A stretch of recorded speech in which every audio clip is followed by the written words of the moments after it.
અમરેલીમાં ધારાસભ્યને બદનામ કરવાનો કારસો જોવા મળ્યો. આરોપી મનીષ વઘાસિયા એક દિવસના રિમાન્ડ પર છે. આરોપીની પૂછપરછમાં મોટો ખુલાસો થયો છે. મનીષ વઘાસિયાને તાલુકા ભાજપ પ્રમુખ બનવું હતું. તાલુકા ભાજપ પ્રમુખ નહીં બનતા આ સમગ્ર કાવતરું રચ્યું. સિનિયર નેતાઓ સુધી કનેક્શન હોવાની આશંકા છે.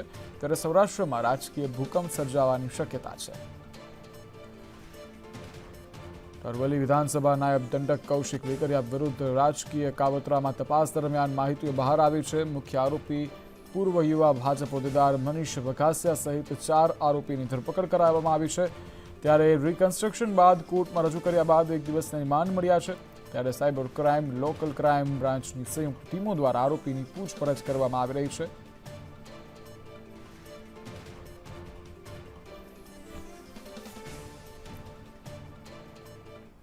પાટણના રાધનપુરમાં નર્મદા નિગમની ભ્રષ્ટાચારની પોલ ખોલતા દ્રશ્યો સામે આવ્યા છે. મહેમદાવાદથી સુરકા વચ્ચે પસાર થતી નર્મદાની મુખ્ય કેનાલમાં ગાબડા જોવા મળ્યા. નર્મદા નિગમને વારંવાર રજૂઆતો કરવા છતાં આંખ આડા કાન કરવામાં આવતા હોય છે તેવું જોવા મળી રહ્યું છે. હલકી ગુણવત્તાની કામગીરીના કારણે મુખ્ય કેનાલની બંને સાઇડનું કન્સ્ટ્રક્શન ધરાશયી થઈ રહ્યું છે. જો નર્મદા નિગમની બેદરકારીને કારણે કેનાલ તૂટે તો ખેડૂતોને મોટું નુકસાન થઈ શકે છે.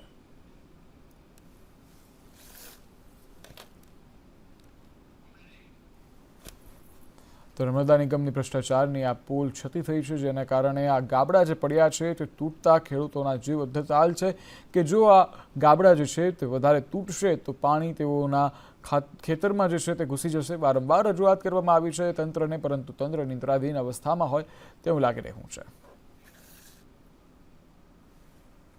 હિસાગરના વીરપુરના ડેભારી ગામે વેપારી પર હુમલાનો મામલો સામે આવ્યો. વીરપુર પોલીસ દ્વારા હુમલો કરનાર 4 શખ્સની ગણતરીની કલાકોમાં જ ધરપકડ કરાઈ. હુમલો કરનાર 4 ઇસમોને પકડી ગામમાં લઈ જવામાં આવ્યા. ત્યારે અંગત અદાવત રાખી હુમલો કરતા વેપારી અને તેના પરિવારને ઈજા કરાઈ હતી. વીરપુર પોલીસ દ્વારા 4 હુમલાખોર સામે ગુનો નોંધી કાર્યવાહી હાથ ધરવામાં આવી છે. હુમલામાં વેપારી અને તેના પરિવારની ઈજાઓ પહોંચી છે. ડેભારી ગામે વેપારી પર હુમલો થયો હતો, જ્યારે પોલીસે હાલ જે હુમલાખોર છે તે 4 શખ્સોની ધરપકડ કરી છે. તેને લઈ અને બજારમાં લઈ જવામાં આવ્યા હતા. રિકન્સ્ટ્રક્શન કરાયું હતું. અંગત અદાવતમાં હુમલો થયો હોવાનું સામે આવી રહ્યું છે.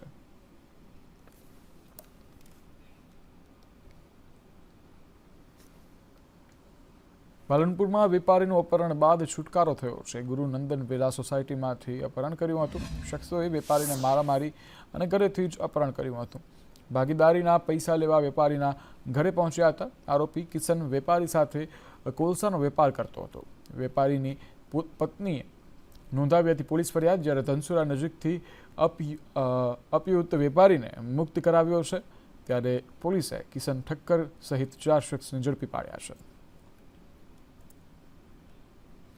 ધનસુરા નજીકથી વેપારીને મુક્ત કરવામાં આવ્યો છે. ત્યારે પોલીસે કિશન ઠક્કર સહિત 4 શખ્સોને ઝડપી પાડ્યા છે અને કાયદા અને વ્યવસ્થાનું ભાન કરાવવાની હાલ કાર્યવાહી કરવામાં આવી રહી છે.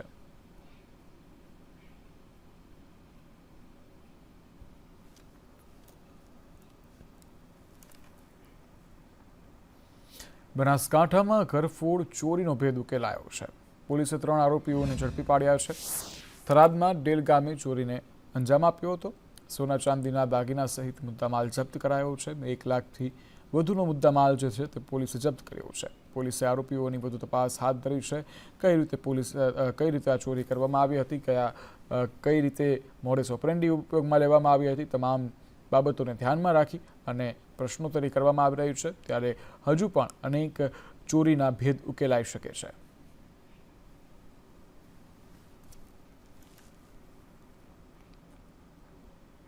31ને હવે ગણતરીના દિવસો જ બાકી રહ્યા છે, જેને લઈ અમરેલી પોલીસ એલર્ટ મોડમાં જોવા મળી રહી છે. પોલીસ દ્વારા દીવ, ઉના, ખાંભા સહિતની ચેકપોસ્ટ પર વાહનોનું સઘન ચેકિંગ હાથ ધરવામાં આવી રહ્યું છે. અને દીવથી આવતા લોકો અમરેલીમાં દારૂ ન ઘુસાડે તે માટે પણ પોલીસ એલર્ટ છે. તેમજ નશો કરેલ લોકો સામે પણ કડક કાર્યવાહી કરવામાં આવી રહી છે. અમરેલી જિલ્લા પોલીસ વડા સંજય ખરાટે પોલીસ અધિકારીઓ અને એજન્સીઓને દારૂબંધીની કડક અમલવારી કરાવવા માટે સૂચના આપી છે, જેને લઈને પોલીસ હાલ ખડે પગે છે અને તમામ ગાડીઓ જે છે તેને ચેક કરવામાં આવી રહી છે. સાથે જ બ્રેથ એનાલાઇઝર દ્વારા તમામ વાહન ચાલકો છે તેઓની તપાસ કરવામાં આવી રહી છે અને આગળની કાર્યવાહી કરવામાં આવી રહી છે, જ્યારે ડ્રિંક એન્ડ ડ્રાઈવના કેસોમાં કડક કાર્યવાહી કરવામાં આવી રહી છે. તરફથી ગુજરાતમાં દારૂબંધી હોવા છતાં એની દારૂ પીને એક ખોટી રીતે ઉજવણી કરવામાં આવતી હોય છે, જે બાબતે રાજ્ય સરકાર અમારા ડીજીપી સાહેબ ઓફિસ તરફથી પણ અમુક સૂચનાઓ મળેલ છે અને આપ જોવો છો છેલ્લા એક અઠવાડિયાથી આ બાબતે પોલીસે કામ હાથે લીધું છે. પરંતુ જે રીતે 31 માટે અમારી અમલ કરવાનું થાય છે એમાં તમામ પોલીસ સ્ટેશન વિસ્તારમાં ચેકપોસ્ટ ઉભારવા માટે સૂચના આપેલી છે અને સ્પેશિયલી જે જગ્યા મોટા પ્રમાણમાં આ ટાઈપની ઉજવણી થતી હોય છે, મેઇનલી જે કોસ્ટલ પોલીસ સ્ટેશન છે તે બાજુ અમે વધારે ચેકપોસ્ટ ઊભા કરીશું. ચેકપોસ્ટને ઊભા કરવાનીમાં જરૂરત મુજબ ચેકપોસ્ટ અને સરપ્રાઇઝની ચેકપોસ્ટ, અમુક ચેકપોસ્ટ કાયમી રહેશે. બાગેશ્વરના ધીરેન્દ્ર શાસ્ત્રી હવે અમદાવાદ નહીં આવે. અમદાવાદમાં હનુમાન કથાનો કાર્યક્રમ કરવામાં આવ્યો હતો, ત્યારે આ કાર્યક્રમ રખાયો છે. આગામી સમયમાં કાર્યક્રમ કરવાનો હતો, પરંતુ હવે બાગેશ્વર ધામના ધીરેન્દ્ર શાસ્ત્રી જે છે તે અમદાવાદ નહીં આવે. આ કાર્યક્રમને હવે મોકૂફ કરાયો છે. 3 દિવસ જાસપુર ખાતે હનુમાન કથાનું આયોજન હતું, પરંતુ અમુક કારણોસર આ કથાનું કાર્યક્રમ મોકૂફ રખાયું છે. બાગેશ્વર ધામમાં સમૂહ લગ્ન છે અને આ જ કારણ છે કે આ કાર્યક્રમને મોકૂફ રાખવામાં આવ્યો છે. 251 જેટલી દીકરીઓના સમૂહ લગ્ન કરવાના છે, ત્યારે 251 દીકરીઓનું સમૂહ લગ્ન વખતે બાગેશ્વર ધામના બાબા જે છે બાગેશ્વર, તેઓ ત્યાં હાજર રહેશે, જેના કારણે તેઓ અમદાવાદમાં હાજરી નહીં આપે અને કાર્યક્રમને મોકૂફ રાખવામાં આવ્યો છે. ત્યારે હાડ થીજવતી ઠંડી પડી રહી છે, ત્યારે ઠંડી અંગે હવામાન વિભાગે આગાહી કરી છે, જેમાં સારા સંકેત છે. મોટાભાગના જિલ્લાઓમાં 1 થી 2 ડિગ્રી તાપમાનમાં વધારો થવાની શક્યતા છે, એટલે કે ગરમી ઓછી થશે, ઠંડી ઓછી થશે. અમદાવાદમાં 15 ડિગ્રી, જ્યારે ગાંધીનગરમાં 14 ડિગ્રી તાપમાન નોંધાયું. નલિયામાં રાજ્યનું સૌથી ઓછું 5.6 ડિગ્રી તાપમાન નોંધાયું. અમદાવાદ અને ગાંધીનગરમાં 14 ડિગ્રી તાપમાન રહેવાની શક્યતા છે. રાજકોટમાં 9.3 ડિગ્રી, કિશોદમાં 8.1 ડિગ્રી તાપમાન, જ્યારે કંડલામાં 10 ડિગ્રી, ભુજમાં 10.4 ડિગ્રી, સુરેન્દ્રનગરમાં 12.8 ડિગ્રી તાપમાન, ડીસામાં 13 ડિગ્રી, વેરાવળમાં 13.8 ડિગ્રી, ગાંધીનગરમાં 14 ડિગ્રી તાપમાન, ભાવનગરમાં 14.8 ડિગ્રી, અમદાવાદમાં 15 ડિગ્રી, વડોદરામાં 17.8 ડિગ્રી તાપમાન, જ્યારે હાલમાં રાજ્યમાં કોલ્ડ વેવની શક્યતા નહીવત છે. સૌરાષ્ટ્ર અને કચ્છમાં 2 દિવસ ઠંડી રહ્યા બાદ તાપમાન વધવાની શક્યતા છે. બીજી તરફ આગાહી કરવામાં આવી હતી વરસાદની, પરંતુ હાલ હવામાન વિભાગ દ્વારા વરસાદની પણ કોઈ આગાહી નથી કરવામાં આવી. આગામી સમયમાં થોડા 7 દિવસ સુધીના સમયમાં વરસાદ થવાની પણ નહીવત શક્યતા છે. आने वाले हफ्ते की बात करें तो गुजरात में मौसम मुख्य तौर पर ड्राई बना रहेगा. बारिश की आने वाले हफ्ते में अभी कोई भी प्रकार की संभावना नहीं है. साथ ही अगर हम बात करें पिछले 24 घंटों में कैसा रहा मौसम, उसमें कहीं भी जो है बारिश दर्ज नहीं की गई है. साथ ही अगर हम बात करें तापमान की, उसमें सबसे न्यूनतम तापमान नलिया में 5.6 डिग्री सेल्सियस दर्ज किया गया है. अहमदाबाद में 15 डिग्री सेल्सियस और गांधीनगर में 14 डिग्री सेल्सियस का टेम्परेचर दर्ज किया गया है. कोल्ड वेव की संभावना अभी कहीं भी देखने को नहीं बनी है.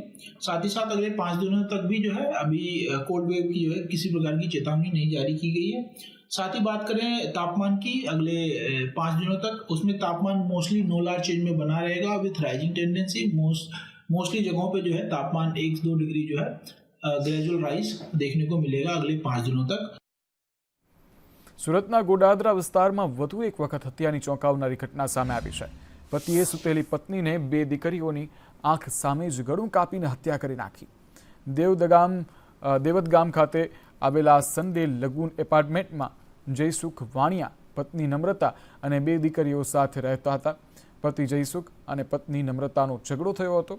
ઝઘડા બાદ મોડી રાત્રે પતિ જાગ્યો અને પત્નીના ગળાના ભાગે ચપ્પુ મારી દીધું. પત્નીનું ગળું કાપી નાખતા આખો રૂમ લોહી લુહાણ થઈ ગયો હતો.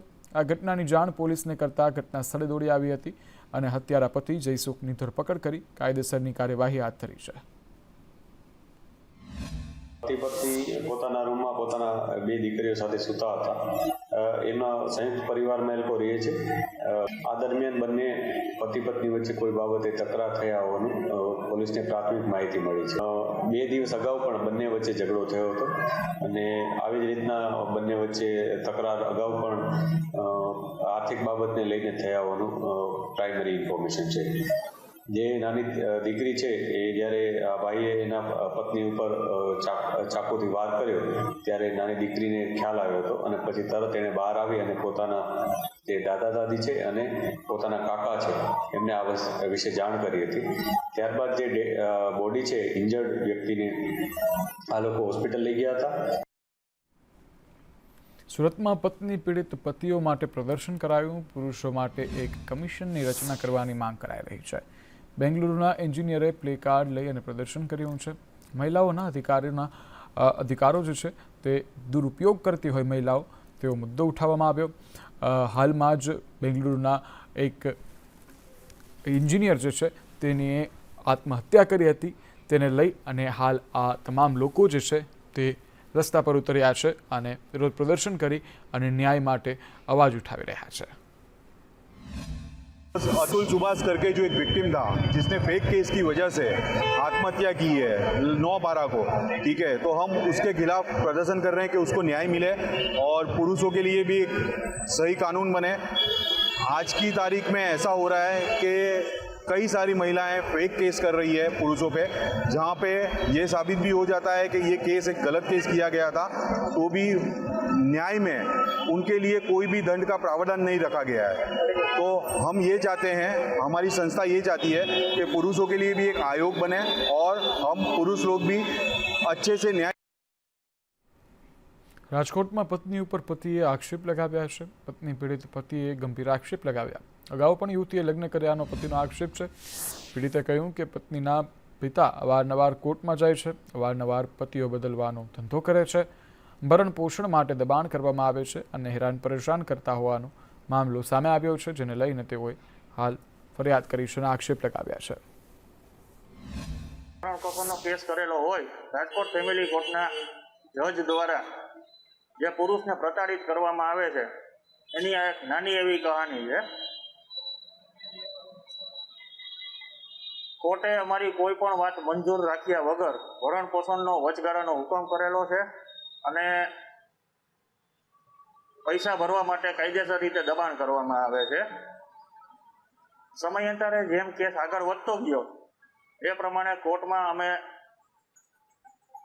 મારા પત્નીના પિતા દ્વારા વારંવાર અવારનવાર પુરુષોને પ્રતાડિત કરવા માટે કોર્ટમાં ઢસડી જવામાં આવે છે અને તેમની દીકરીઓ પુરુષ બદલાવાનો કાયદેસરનો ધંધો કરે છે એ જાહેર કર્યું છતાં કોર્ટે અમારી વાત માન્ય રાખી નહીં. ત્યારબાદ મારી પત્નીને કોર્ટમાં ગૃહિણી એવું દર્શાવી અને પોતે નોકરી કરે છે તે વાત કોર્ટમાં અમે રજૂ કરી છતાં પણ કોર્ટે અમારી વાત મંજૂર રાખી નહીં. જૂનાગઢમાં ઇકો ઝોનને લઈને રાજકારણ ગરમાયું છે. ભાજપમાં આંતરિક મતભેદ જોવા મળી રહ્યો છે, જે ચરમસીમાએ પહોંચ્યો છે. વિસાવદરના બંને પૂર્વ ધારાસભ્યો વચ્ચે ગજગ્રાહ જોવા મળી રહ્યો છે. હર્ષદ રીબડિયા ઉપર પ્રહાર કરતા ભૂપત ભાયાણી જોવા મળ્યા. ભૂપત ભાયાણીએ આક્ષેપ કર્યા ત્યારે સભામાં હર્ષદ રીબડિયા હાજર રહ્યા હતા. આપ આયોજિત ખેડૂત સભા હતી કે જેમાં હર્ષદ રીબડિયા હાજર રહ્યા હોવાનું કહ્યું. ભૂપત ભાયાણીએ આટકતરો ઇશારો કર્યો. કહ્યું કે ઇકો ઝોનને લઈને ખેડૂતોના ખભે રાજકારણ કરે છે. 2017થી ઇકો ઝોન છે ત્યારે કેમ ન કર્યો વિરોધ? છેલ્લા 1 વર્ષથી આ વિસ્તારનો વિકાસ રૂંધાયો છે. હાઈકોર્ટમાં પિટિશનને કારણે ચૂંટણી થઈ શકતી નથી. ખેડૂતો પ્રત્યે ચિંતા હોય તો પિટિશન કેમ પરત ખેંચતા નથી? કોણે પિટિશન કરી છે એ વિસ્તારવાસીઓને ખબર છે. સરકારને અને ભારતીય જનતા પાર્ટીને એમ કેમ પ્રકારે બદનામ કરવાના ઈરાદાથી અમુક લોકો હમણાં નીકળી પડ્યા છે. તો એવા લોકોને હું પૂછવા માંગુ છું કે મિત્રો, ઇકોઝોન તો 2016થી લાગુ છે. 300 કરતાં પણ વધુ ગામો 2016થી ઇકોઝોનમાં આવે છે. નવી ગાઈડલાઈન મુજબ 196 ગામમાં ઇકોઝોન લાગુ થયો છે. તો એમાં ખેડૂતોને શું તકલીફ પડવાની છે, ખેડૂતોને કેવી રીતે હેરાનગતિ સહન કરવાની છે, એના વિશે કોઈ માહિતી આપતું નથી. પણ તમારી જમીન વહી જશે, અહીંયા મોટા મોટા ઉદ્યોગપતિઓ આવીને જમીન લઈ લેશે અને પછી તમને વોચમેનમાં રાખશે. આવી વાતો કરીને લોકોને ભ્રમિત કરવામાં આવે છે. બગસરા નગરપાલિકા ફરી વિવાદમાં આવી છે. પાલિકાના સત્તાધીશોના અણઘડ વહીવટને કારણે રોષ જોવા મળી રહ્યો છે. લોકોમાં ₹700નો વેરો વધારો કરતા ચેમ્બર ઓફ કોમર્સ મેદાને ઉતર્યું છે. વેરા વધારાને લઈ 31 ડિસેમ્બરે શહેરમાં બંધ પડાશે. ત્યારે વેપારીઓ ધંધા રોજગાર બંધ રાખી અને વિરોધ પ્રદર્શન કરશે. એસોસિએશનને ટેકો આપતા માર્કેટિંગ યાર્ડ પણ બંધ રહેશે. બગસરા નગરપાલિકા દ્વારા જે કરવેરા વધારો કરવામાં આવેલો છે તેના અનુસંધાને અમો લોકોએ 31/12/2024ના રોજ બગસરાના વિજય ચોક ખાતે જાહેર નોટિસ અને બોર્ડ મેકેલું છે અને લોકોને આ વિષય ઉપર જાણ કરેલી છે અને વેપારીઓને પણ અમે સાથે રાખી અને અમે અમારું આંદોલન અને અમારું વિરોધ પ્રદર્શન અમે કરવાના છીએ. આ બગસરા નગરપાલિકા દ્વારા અસહ્ય વેરો વધારો હોય જે લોકોને પોસાઈ શકે તેમ ના હોય. ગીર સોમનાથ ઇકો ઝોન મુદ્દે ગીરના ગામોમાં વિરોધ યથાવત જોવા મળી રહ્યો છે.